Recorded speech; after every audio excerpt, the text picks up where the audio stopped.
CNN Philippines will be there to present a political milestone, the Filipino votes, Election Day 2022. Candidates, are you ready to assume the presidency? Be informed about the latest on the elections across the nation. Try to reach as many. That only the most trusted news network can deliver.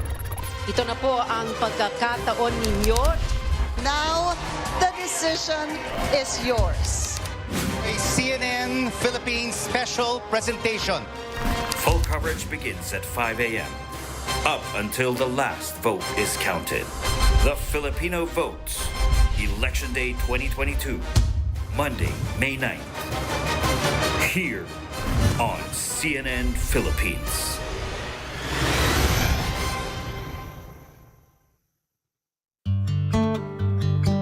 Kaming mga Bulakenyo, kapag nakikita ko ang simbahan ng Barasin, ang simbolo nito ay kalayaan, pagkakapantay-pantay at pagkakaisa.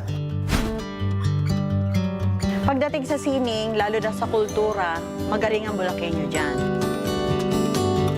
Bulacan has plenty to offer to history buffs, and it's a quick trip just north of the metro.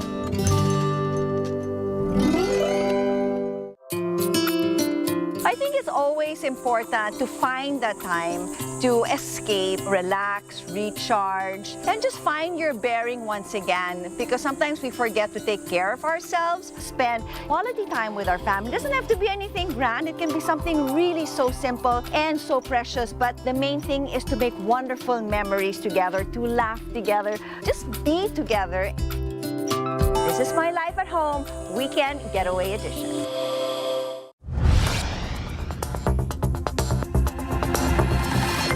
Tuloy-tuloy ang balita. Newsroom Weekend.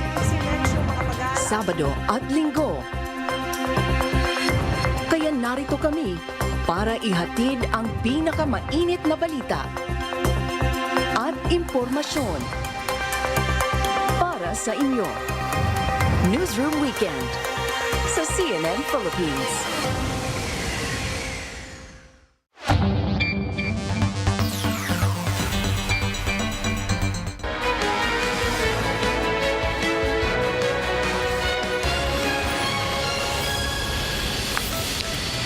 Good evening, I'm Pio Ontiveros. Welcome to Newsnight, where we go above and beyond the headlines. Tonight on the program, inching closer to Election Day, candidates give it a final push with their Meeting the Avance before the campaign period ends. COVID-19 infections in South Africa on the rise yet again. World health experts say they are closely monitoring cases of 2 new Omicron subvariants. And the roster for Gilas Pilipinas is out. Find out who will play for the Southeast Asian Games in Vietnam next month.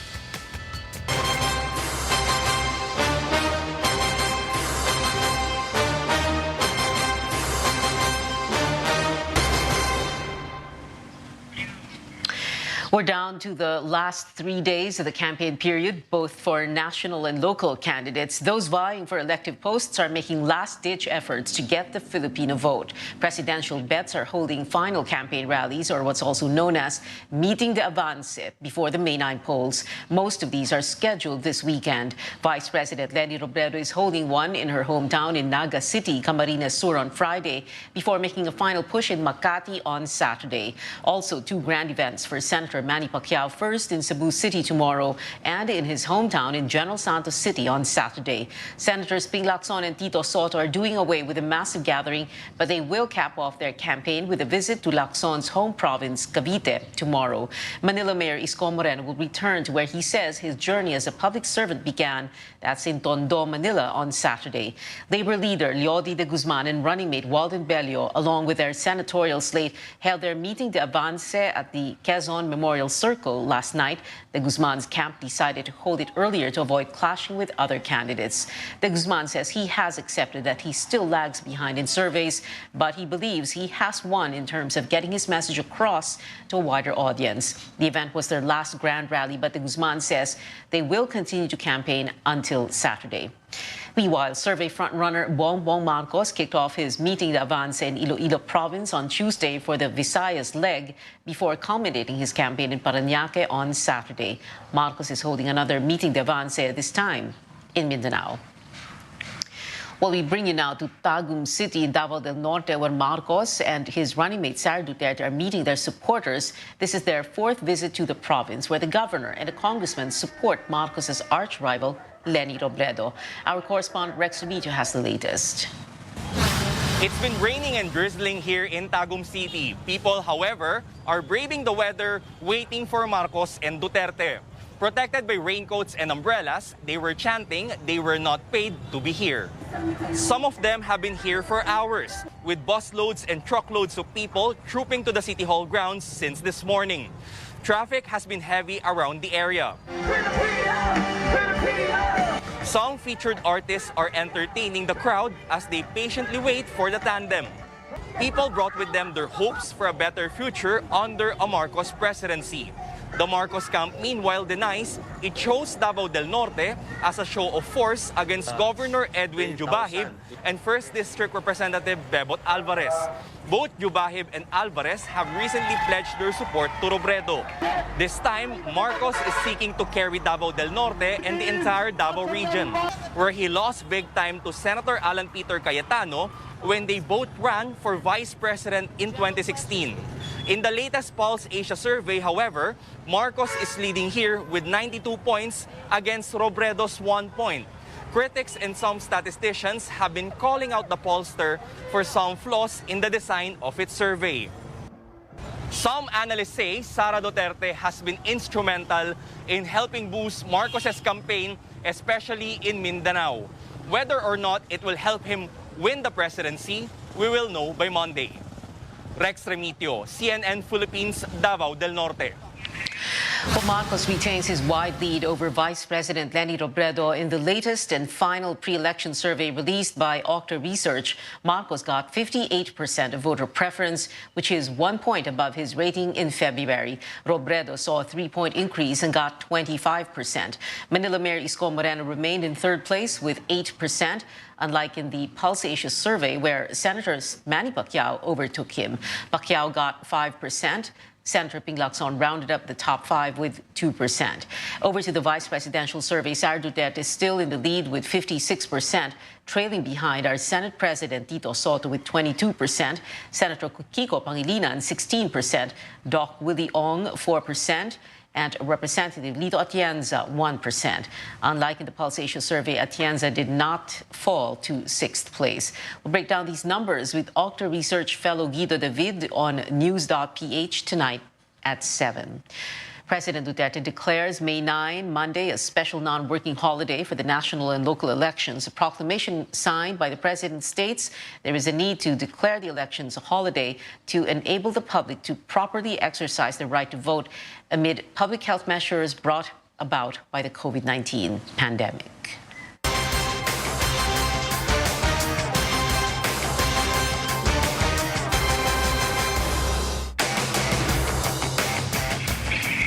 The worst is yet to come in the war in Eastern Europe, with Ukrainians bracing for what could be a turning point in the months-long Russian invasion.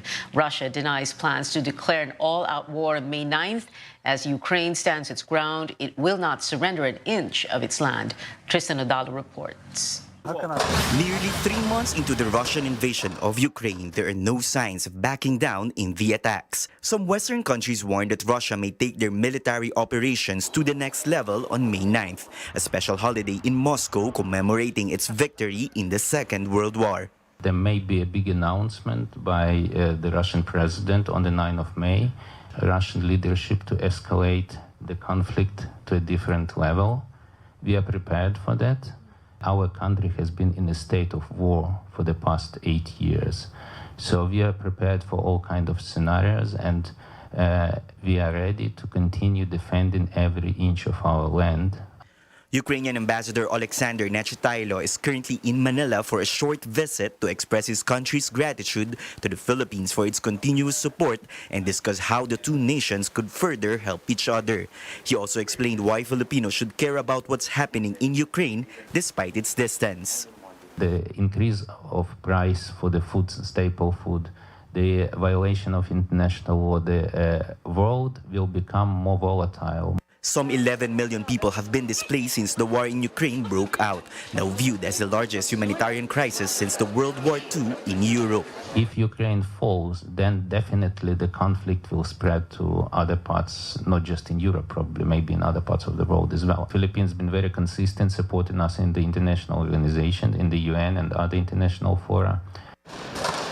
While there's no end in sight just yet, the Ukrainian official believes Moscow cannot sustain the war for years. The major turnaround or breakthrough on the battlefield will happen in the next 4 to 6 weeks. We are talking about perhaps months, not years. President Rodrigo Duterte has been consistently expressing fears over the possibility of a nuclear war. And even this Rocos in Ukraine, magdasal lang tayo na it will not degenerate into something like a nuclear warfare. Tapos tayo. Tapos tayong lahat. There are two aspects of the ongoing talks between Ukraine and Russia. One is humanitarian, while the other one is military and defense. Ukraine insists they're not after a short-term ceasefire, but for a long-term settlement of the conflict. But reaching a deal for now remains uncertain. Tristan Udalo, CNN Philippines. Coming up, the World Health Organization is sounding the alarm on the rapid spike in cases in South Africa because of 2 new Omicron subvariants. And we're learning more about the much-awaited album of K-pop superstars BTS. Details right here on CNN Philippines.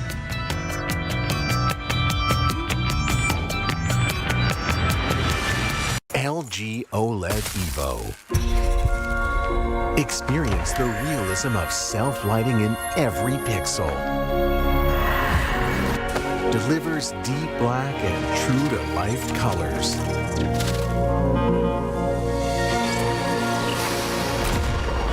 See the details more clearly. Light up your world with the best TV technology in this era. LG OLED Evo.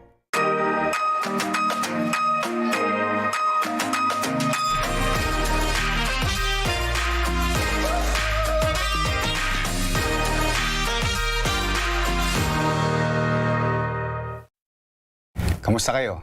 Kaya pa ba? Pasensya na, toxic, no? Pula, dilaw, kung ano-anong kulay. Pero alam ba nila na ang problema mo? Murang bilihin, babae, trabaho, kuryente, tubig, ang dami. Kung gulong-gulo ka na at hanap mo yung peace of mind, halika, magbubon tayo. Maiba naman. Sama-sama tayo sa May 9. Walang higantihan, walang awayan. Hindi kita iiwan. Isko Moreno po sa pagkapangulo.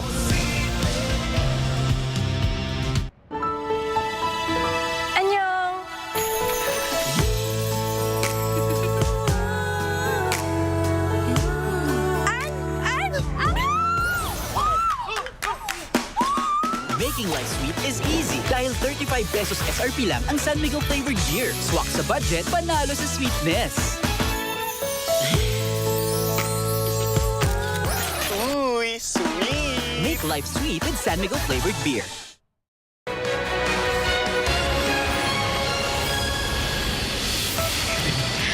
Welcome back. The Philippines' outstanding debt climbs to a new high in March at 12.68 trillion pesos. The amount exceeds the 12.9 trillion peso record set in February. The Treasury Bureau explains the government incurred more loans amid the health crisis. Inflation also rose to 4.9% in April, up from 4% the month before. This is the fastest since December 2018, when the rate was at 5.2%. Food, transportation, housing, water, and power top the sources of quicker inflation. Meanwhile, Meralco vows to comply with the order of the Energy Regulatory Commission to refund 7.75 billion pesos in overcharges to residential customers this month. The amount is equivalent to 46 pesos and 69 centavos per kilowatt hour. Each customer will get a 93 peso refund for a 200 kilowatt hour consumption. In COVID-19 headlines, the World Health Organization raises the alarm over 2 Omicron subvariants causing a spike in infections in South Africa, while health officials here at home are racing against time to determine whether the more infectious variants have spread in the community. More from Caroline Bonkin. From over 20 million COVID-19 cases weekly in January, only nearly 4 million per week have been reported worldwide in April. Weekly deaths now also at the lowest since March 2 years ago. But the World Health Organization warns these trends, while welcome, don't tell the full story. Infections in South Africa yet again on the rise, and the culprits, 2 offshoots of the Omicron variant, BA.4 and BA.5. South African scientists found these can evade antibodies from previous infection and could spark a new wave, but less likely among vaccinated people. It's too soon to know whether these new subvariants can cause more severe disease than other Omicron subvariants. But early data suggests vaccination remains protective against severe disease and death. This is another sign that the pandemic is not done with us. He points out vaccines, antiviral treatments, and testing are crucial, as well as genome sequencing, a way to check infected persons for variants. He says countries that stop sequencing are blind to how the virus is mutating. We don't know what's coming next. Here at home, while sequencing goes down as cases decline, the Philippine Genome Center continues checking samples for variants. Among the next batch, samples from 14 infected foreign travelers and a local crew from Palawan. While waiting for the results, health authorities in Puerto Princesa City are backtracking their itinerary, citing possibility some might have been infected before traveling to Palawan. They arrived on April 23rd. 2 of the tourists had fever after 2 days. Galing talaga sa labas kasi nakita mo naman na within 2 days pa lang bago nag-symptoms. Mabuti na lang ito, ma'am, kasi meron silang antigen test, di ba? So, tinest nila yun. What if kung doon sa mga other areas na meron palang ubo, may mga sipon-sipon, ay hindi natitest, yun ang mahirap. Madadali talaga tayo. Local health authorities now asking tour operators, hotel and resort owners help in monitoring possible infections. This includes checking visitors for symptoms and testing them when needed. Palanca says most of the COVID cases in Puerto Princesa City this past weeks involve tourists. Caroline Bonkin, CNN Philippines.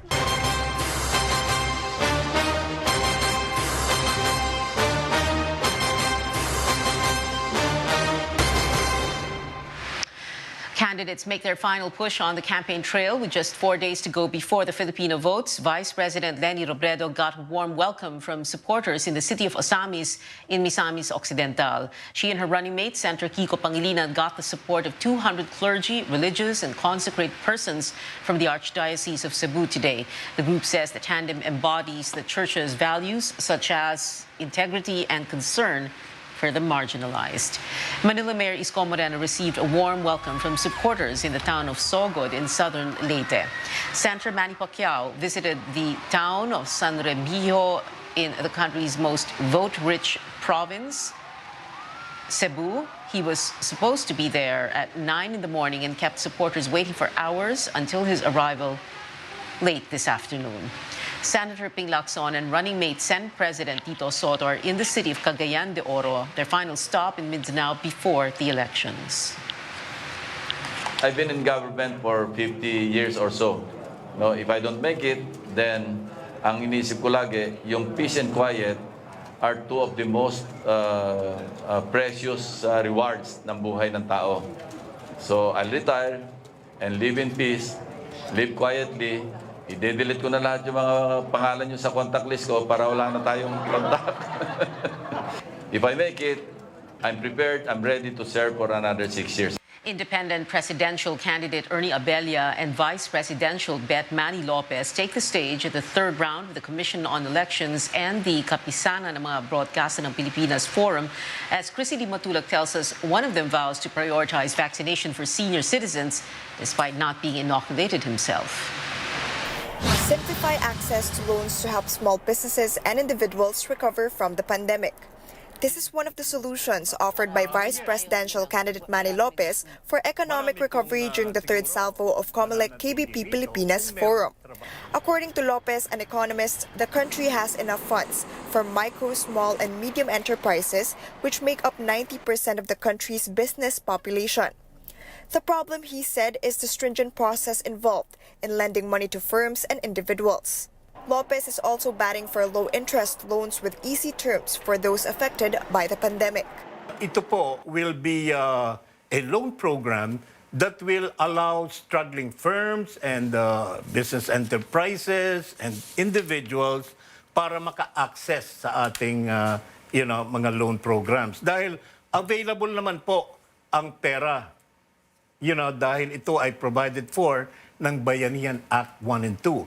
However, the billions are just lying out there because, hindi ma-access because of the stringent requirements of the commercial banks. Former presidential spokesperson and now presidential candidate Ernesto Abella also faced the panelists. Both Abella and Lopez aim to strengthen the agricultural sector. We can come up with one of the agriculture as a mega industry. One among other things, what we'd like to do is to be able to partner, let's say, with IPs in order to be able to make sure that, for example, we can effectively come into a partnership with them so that we can have plantations for trees, fruit, timber. Karamihan po ng ating mga mamamayan ay reliant sa agriculture. Kaya yan po ay bigyan natin ng mas magandang mga solusyon, hindi lang budgetary allocation. Abella admits that he has yet to receive his COVID-19 vaccine. Secretary, bakunado na ho ba kayo? I have natural immunity. Despite this, Abella assured that vaccination will be among his top priorities, especially for senior citizens. Lopez, the only vice presidential candidate without a running mate, admits he has yet to decide on his pick for president. While Abella says if he wins the presidency, he will continue many of the programs of the current administration. Chrissy De Matulak, CNN Philippines. Catch presidential candidates Manny Pacquiao, Jose Montemayor Jr., and Vice Presidential bet Rizalito David at the COMELEC KBP Forum tomorrow at 10 and 11 in the morning here on CNN Philippines.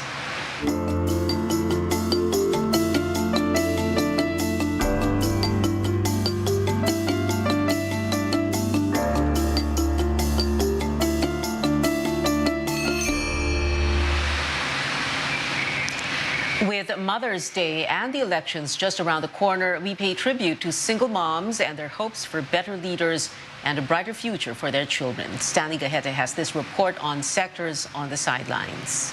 Walang pwedeng tumulong sa'yo as a single mom, kundi sarili mo lang. For 35-year-old Arlene Peralta, being a single mother is a tough job. Arlene is a virtual assistant for a U.S. client, a transcriber, and an online seller.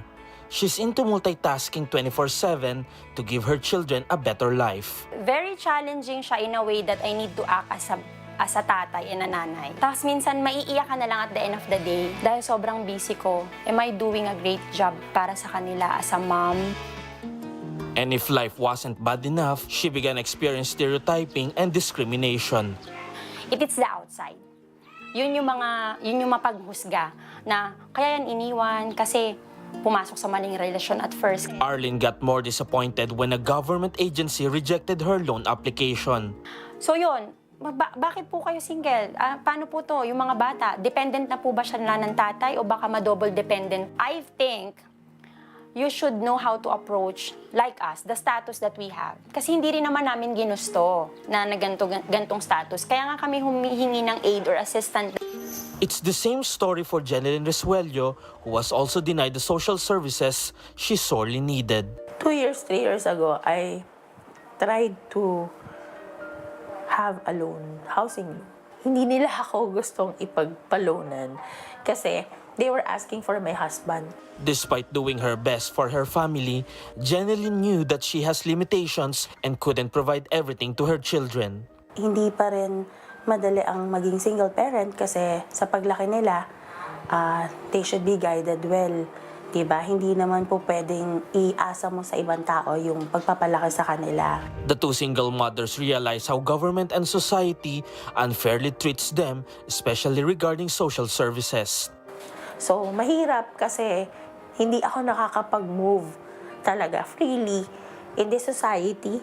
Hindi ako nakakapag-move na gawin ko ano yung pwede at nararapat para sa mga bata. Parang na-discriminate ako somehow na dahil ba single mom ako, ganyan na. Hindi ba pwedeng mas dapat proud kayo sa akin kasi as a single person. There are more than 4 million single female household heads based on government data. Single parents believe that they should get more social services considering that they are the only ones earning for the family. They're not trying to deepen yung connection sa mga single mom na tulad namin. With the elections coming, Arlene and Jeneline want to know how the next administration will help them provide a more decent life for their families, and how the next leaders can help change society's view toward all single mothers who deserve much better recognition. Stanley Guete, CNN Philippines. Get the numbers and updates in real time on Election Day. CNN Philippines' full coverage of the May 9 polls begins 5 in the morning. Join the conversation by following our social media accounts at CNN Philippines. Their next set of leaders, who will represent their hope for a better future.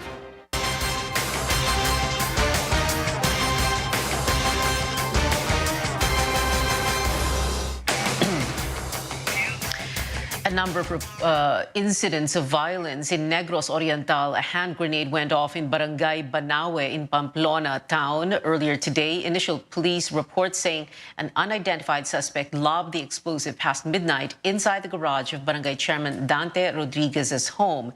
No one was hurt, but the explosion damaged his car and motorcycle. In Bukidnon, one person was killed and another wounded after heated argument among supporters of rival local candidates in Pangantucan town on Wednesday. It is unclear from which side opened fire. But local police are investigating if this is an election-related incident. And in Cotabato, authorities looking into an explosion in Cotabato City Wednesday evening. Police say 2 persons threw a grenade at the back of a motorboat owned by a certain Datu Manot Sinsuat, a resident of Datu Blasinsuat, Maguindanao. No one was hurt. The Joint Task Group Cotabato condemns the incident and calls it a terror act.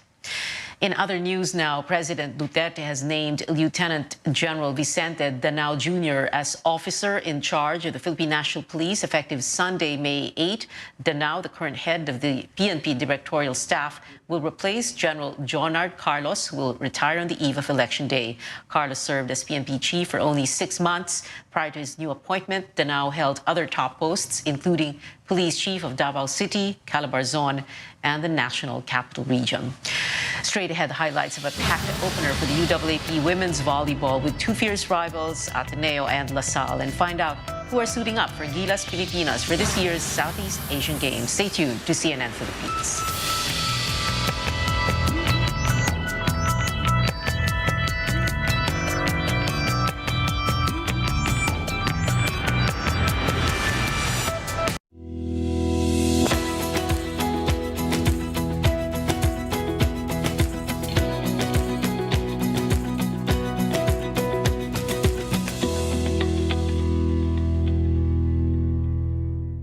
Bilib ako sa MX3 dahil ito ay napatunayang may alpha, beta at gamma mangosteen.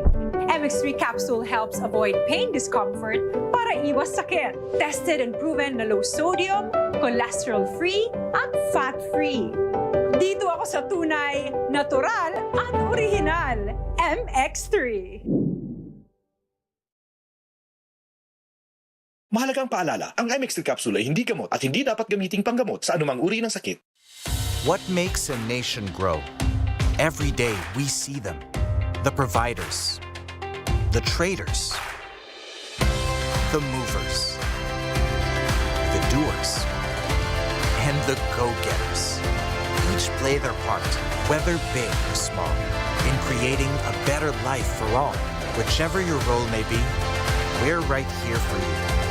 We are Land Bank, And we are here to make this nation grow. Seguridad ang pundasyon ng isang progresibong bansa.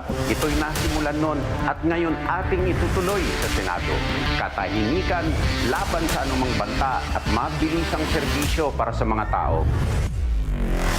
Ito ang susi ng pag-asenso upang ang mga negosyo lumago at bawat Pilipino'y magkatrabaho. Yan ang paglalabang ko. Ibo Teodoro sa Senado. Now it's time to live the light life. Let's have Sun Make Light with the sun out. Any hour is now happy hour. Ang katapusan ng bawat kwento, may inuumpisa ang bago. Get into the light life. Sun Make Light.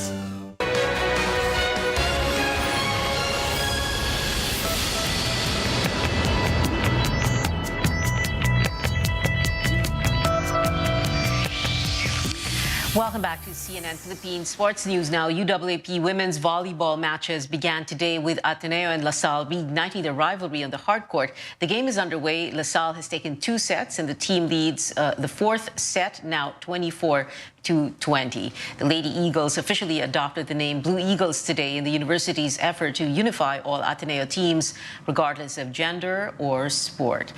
And in basketball, the list of Gilas Pilipinas players for the 31st Southeast Asian Games in Vietnam is out here, looking at the names of 12 athletes set to defend the country's gold medal in the Vietnam meet.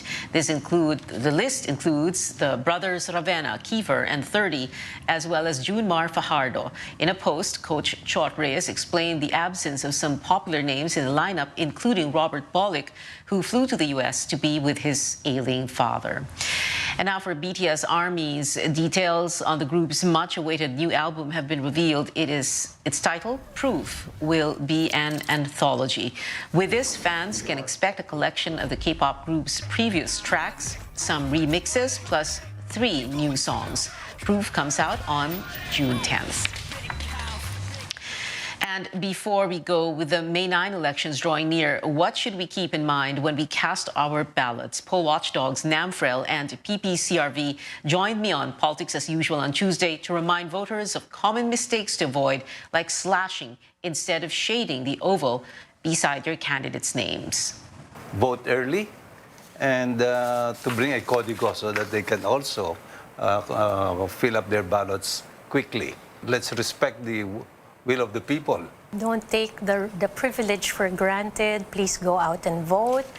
Discern your votes well. It will affect the next 6 years of your life. PPCRV and all our volunteers, 500,000 of them will be with you at the precincts to support and hold a clean, honest, accurate, meaningful, and peaceful election. Voting is open from 6 in the morning to 7 in the evening on Monday, May 9. Again, tune in to CNN Philippines' full coverage of Election Day beginning 5 a.m. And that is it for now. Join me again on News.ph at 7 p.m. I'm Pio Ontiveros for Newsnight, where we go above and beyond the headlines.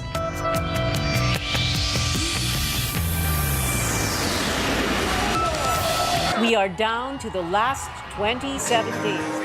The Filipino votes. Campaigns are working extra hard, winning some and losing some. There is a mad scramble for the votes of overseas Filipinos. Social media is king, and politics has gotten into the sports mix in UAAP basketball.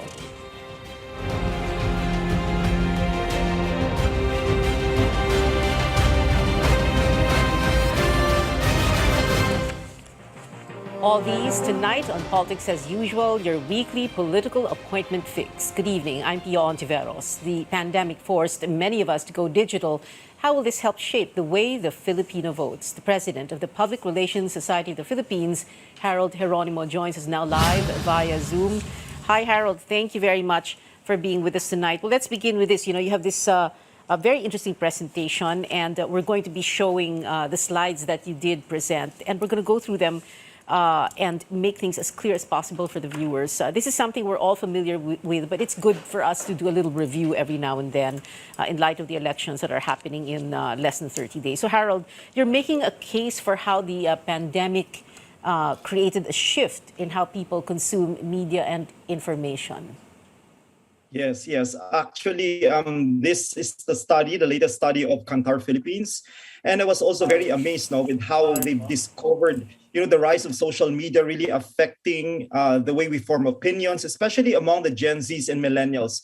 So during the pandemic, it totally changed the way we really consume media, and people have shifted their attention towards digital, not just because of the pandemic, but because of the closure of, one of the biggest stations as well, TV stations as well. So a lot of people shifted to digital.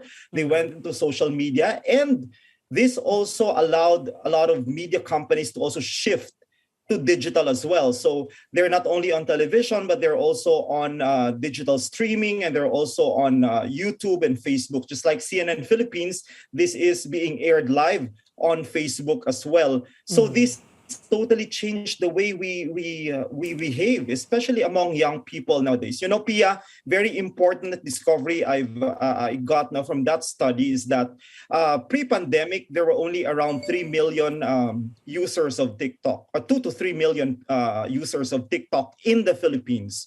But after the pandemic, or during the pandemic, it actually shifted to 36 million.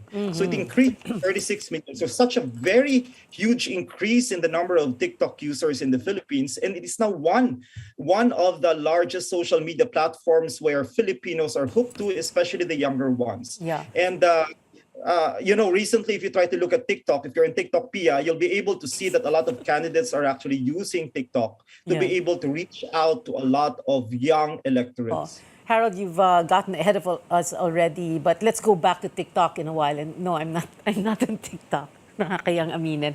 But it's interesting also because in a country where there are so many social media users, so many people are on social media. And yet we have a problem with the internet, signal, Wi-Fi, etc., connection. We're not, there ang daming lugar, lalo na yung mga liblib na lugar na wala namang kuryente. And yet, ang tawag nga sa atin, social media capital of the world. Yeah. Yes, actually, even those people in rural areas, they go to the malls, they go to public areas where there's free Wi-Fi just to have connection. So that's how addicted, if I call it, a lot of us, especially the younger generation, are just to have signal, just to have network connection. They go to places where there is free Wi-Fi. So that's the reality now. Young people, I think, we're talking about the younger generation, the Gen Zs, the millennials, those who are 18 to 40 years old. They just couldn't live without the internet. Okay. So, syempre yung shift during the pandemic to social media, etc., led to a very sharp decline in television viewership, right, Harold? And as a matter of fact, even if, like you were saying earlier, because there are people who watch us on Facebook, but they're not watching us on television, right? Can you talk to us about those numbers? Yeah, actually, it's there has been a huge decline, on people watching television, mainly because, during the pandemic, I think a lot of people were just so bored. And a lot of people are hooked to the internet. They're doing work from home arrangements, e-learning for students. So they're on the internet all the time. All they have to do is shift from one platform to another and be able to get the news information that they need straight from the internet. So television became somehow, just a plain accessory that they don't really use it anymore. In fact, a lot of people saved a lot of electricity during this time because they were not able to use their television sets. But I can still say that this also allowed, as I've mentioned earlier, all the television networks to also be shifting to digital. And I think this is a very important milestone for the Philippine broadcasting industry, that every media company, not just television, but also print media, they are already multimedia. So they're not just a single media company, but a multimedia company. Pati radio, di ba? Ang laki ng pinagbago.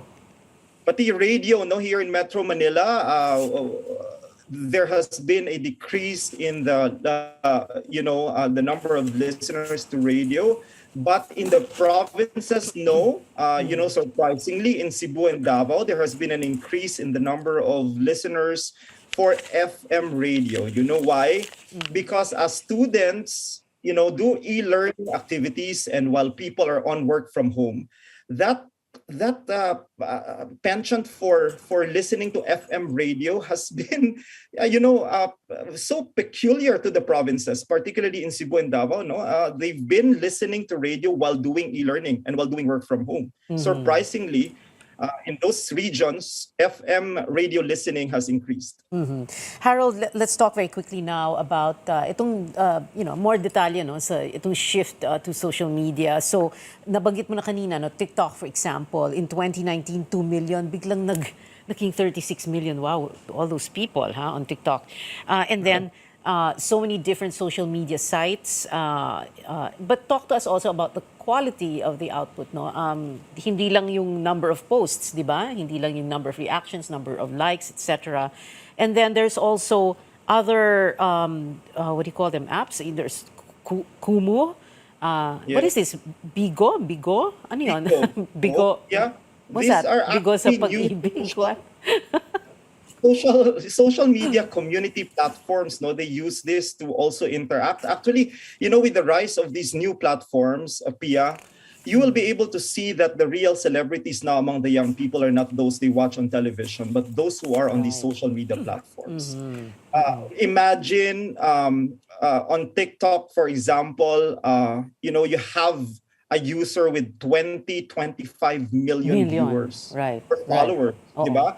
So, and what do? They just dance there, they talk, they sing, just engage, anything, yeah.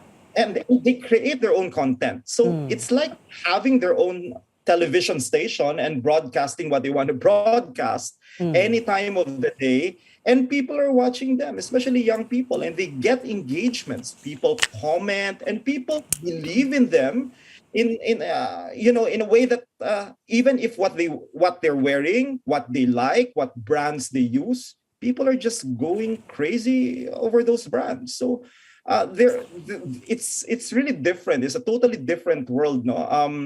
TikTok, I think, is one of the fastest growing platforms in the Philippines today, especially for the younger ones. And mind you, even the quite older ones, Gen Z kasi tayo tayo, okay. Gen X, we're on the Gen X, di ba? Gen X, Generation X tayo. Yeah. But on the Gen Z and millennials, you'll be able to see that there are also a lot of older ones who are now trying to get into TikTok. So they see the importance of that. All right, Harold, let's go now into your final words. There are takeaways that you list down in your presentation. So very quickly now, let's go into that. At the same time, address this. You speak to this also because it's very strange. That the very thing that we thought kept us apart before the pandemic, which is technology, the internet, social media, is exactly what is keeping us together. Also, what are your thoughts when it comes to the elections? Syempre, di ba? Ang laking bagay ng social media influence when it comes to how the Filipino is going to vote. So, final words, Harold. 52% of our electorate are actually millennials and Gen Zs. They're from the age group of 18 to 40 years old. So that's more than 30 million voters. And,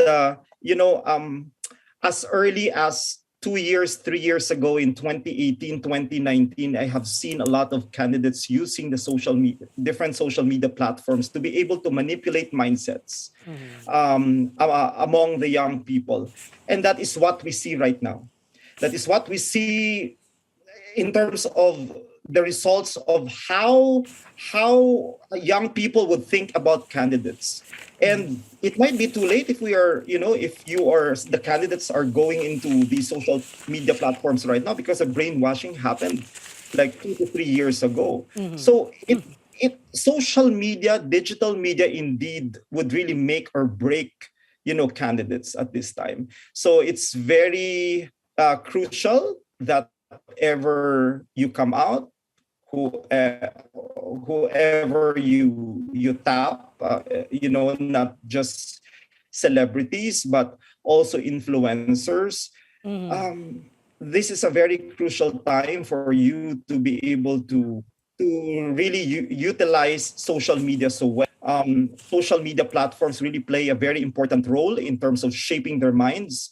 And it might be too late for some, but at least now we have a certain percentage, of a big chunk pa rin of undecided ones, no? And we might be able to use social media to somehow persuade them towards the right choices. All right, Harold Geronimo, President of the Public Relations Society of the Philippines, PRSP.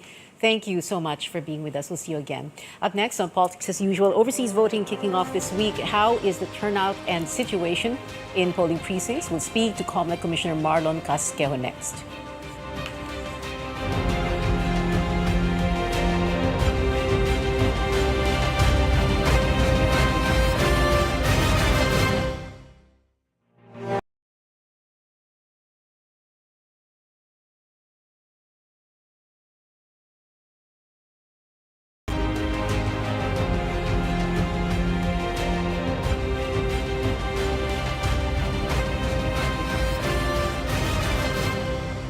Welcome back. This is Politics as Usual. I'm Pia Ontiveros. It is day 3 of the month-long voting period for Filipinos abroad. Most foreign posts have hit the ground running, but others have been marred by delays. We bring in our COMELEC reporter, Melissa Lopez, with the details because overseas Filipinos voting in droves in embassies and consulates around the world. But like we said, there have been quite a few hiccups. Melissa, what can you tell us?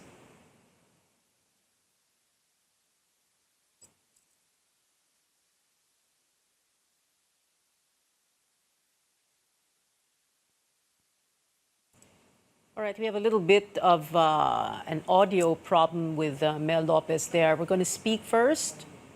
Can we have Mel now?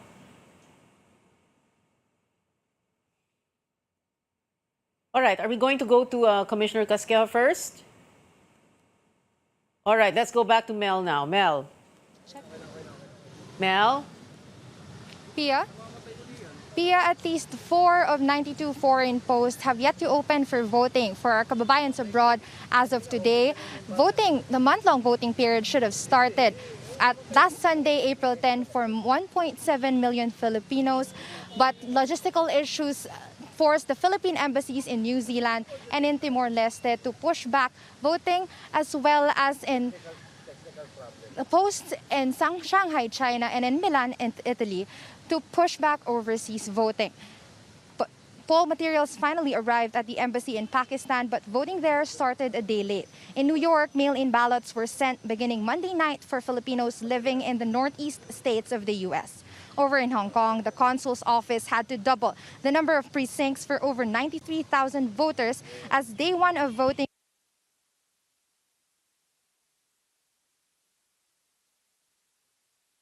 An ongoing surge in COVID-19 cases there. By Tuesday, lines were shorter and the consulate hopes Filipinos in the area will come out to vote on weekdays to lessen the weekend crowd. Meanwhile, the COMELEC and bank is set to investigate the incident in Singapore where voter Cheryl Abundo was given a used ballot when she tried to vote Monday morning.